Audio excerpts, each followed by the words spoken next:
That sound, the sound of a heart stopping. Most people hear it in medical dramas.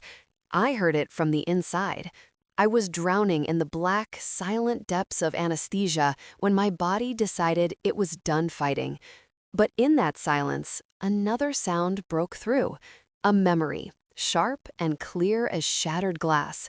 The clink of champagne flutes, and my father's voice booming with a cheer. To the future of the company! That toast, that celebration, it happened while I was on the operating table. They weren't toasting my survival, they were toasting my death.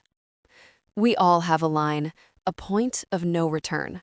For some, it's a betrayal by a lover. For others, a stab in the back by a friend.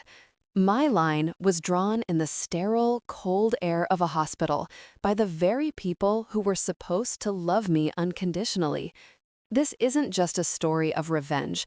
It's a story of resurrection, of a ghost who learned how to haunt. If you've ever felt that cold, hollow feeling of being utterly and completely betrayed, then you understand the raw material from which vengeance is forged. Settle in. This is a long one, and I promise you, the ending will be worth every single minute. My family, the Blackwoods, didn't just have money. We were old money, the kind that comes with portraits of stern-looking ancestors and a legacy of steel. My father, Alistair, was the lion. My mother, Eleanor, the lioness. And my older brother, Julian, the perfect heir. And me? I was the spare, the sensitive one, the one with a head for art and history, not balance sheets and corporate raids. I tried to fit in. God, I tried. But at every company gala, every board meeting I was forced to attend, I was a ghost. Julian would be holding court, discussing market trends, and my father would watch him with a pride that never, ever touched his eyes when he looked at me. My refuge was my grandfather, Arthur. He was the only one who saw me. He'd sneak me away to his study, away from the noise, and show me his collection of rare first edition books. This is also a legacy, Elias, he'd whisper, a legacy of ideas. It's just as valuable. When he died, he left me his entire collection and a separate, private trust fund. It was his way of telling me to build my own life, away from the Blackwood shadow. The car accident was a blur of metal and screaming glass. I remember the impact, then nothing. I woke up in the hospital, tubes snaking out of me. My father was there, his face a mask of concern. "It's your heart, Elias," he said. "The trauma, it's caused a valve to fail. You need emergency surgery. It's risky, but it's the only way." I was terrified. I signed the papers they put in front of me, my hand shaking. What I didn't know was tucked behind that medical consent form was a second document, a power of attorney, granting them complete control over my assets if I were incapacitated.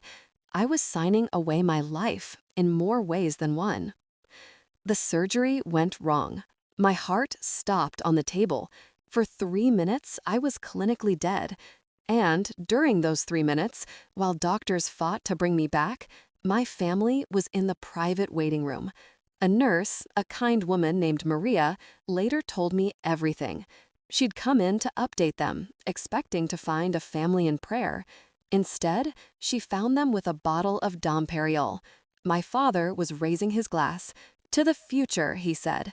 My mother added, "And to Julian, the sole heir now. No more complications." Julian just smiled. That toast was my funeral dirge. They believed the spare was about to be permanently retired. When I woke up, I was different. The part of me that craved their approval had died on that table. What was left was cold, clear, and focused. I played the part of the grateful, weakened son, but the moment I was alone, I accessed my grandfather's secret trust. They had control of my personal accounts, but they never knew about this. It was my war chest.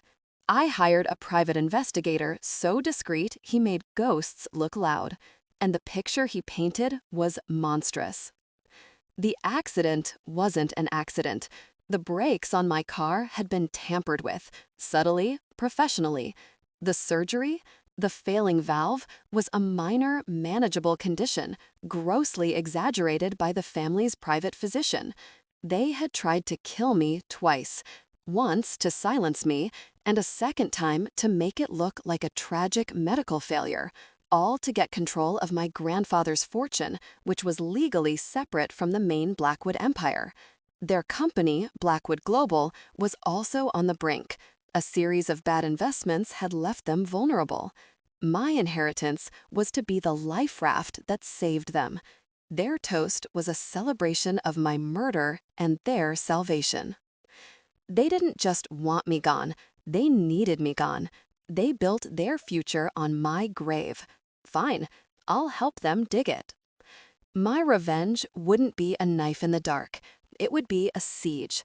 I would build a fortress around them and watch them starve. I created a new identity, Silas Thorne, a reclusive, tech-focused venture capitalist. Using my grandfather's money, I started building an empire in the shadows, specifically targeting the sectors where Blackwood Global was weakest. The first front was psychological. I began a campaign of quiet terror. I'd send anonymous gifts to their mansion, a single dead black rose on Julian's birthday, a first-edition copy of my grandfather's favorite book, The Count of Monte Cristo, left on my father's desk with no note. They were living in a haunted house, and I was the ghost. The second front was financial. As Silas Thorne, I funded their most agile competitors. I poached their best talent with outrageous offers. I quietly bought up their debt, piece by piece, through shell corporations. I wasn't just competing with them, I was systematically dismantling their supply chain, their client base, their very foundation. They were fighting a phantom and losing badly. Blackwood Global began to bleed. Layoffs started. Their stock price plummeted. My father aged a decade in a year. Julian became paranoid, lashing out at everyone. They were so busy fighting the external enemy, Silas Thorne, they never saw the enemy within, me, the ghost at their dinner table, nodding sympathetically as they complained about this mysterious rival. The end came swiftly. They were days from bankruptcy. Their final, desperate hope was a merger with a larger firm. The signing was to be at our family home, a last grasp at their former glory. I knew it was time. I walked into that study where my grandfather had once shown me such kindness. My family was there, faces drawn. "We have a savior," my father said, his voice hollow. "A silent partner. Silas Thorne has agreed to bail us out." I smiled, a cold, calm smile. "I know," I said. They stared at me, confused. I picked up a glass of champagne from the tray. "You know," I said, my voice echoing in the silent room, "I heard a story about the last time you toasted in this house. It was while I was dying. You toasted to the future of the company." I let the words hang in the air. I could see the dawning horror on their faces. "Well," I continued, "I am Silas Thorne. And this," I raised my glass, the crystal catching the light, "this is for the future. My future. The one you tried to bury." I drank, never breaking eye contact with my father. "The bailout is conditional. I now own 51% of Blackwood Global. My first act as majority shareholder is to dissolve it. Every asset will be liquidated, the name will be erased." The chaos was beautiful. My mother screamed. Julian lunged at me, but it was a pathetic, empty gesture. My father just crumbled. The lion was finally broken. I walked out of that house for the last time, the sound of their world ending a symphony behind me. I didn't just take their money. I took their legacy. I took their name. I took the very thing they valued more than their own son.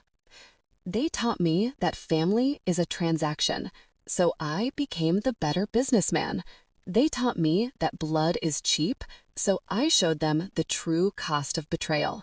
If you believe that some lines should never be crossed, that some betrayals demand an answer, then you understand. This was my answer.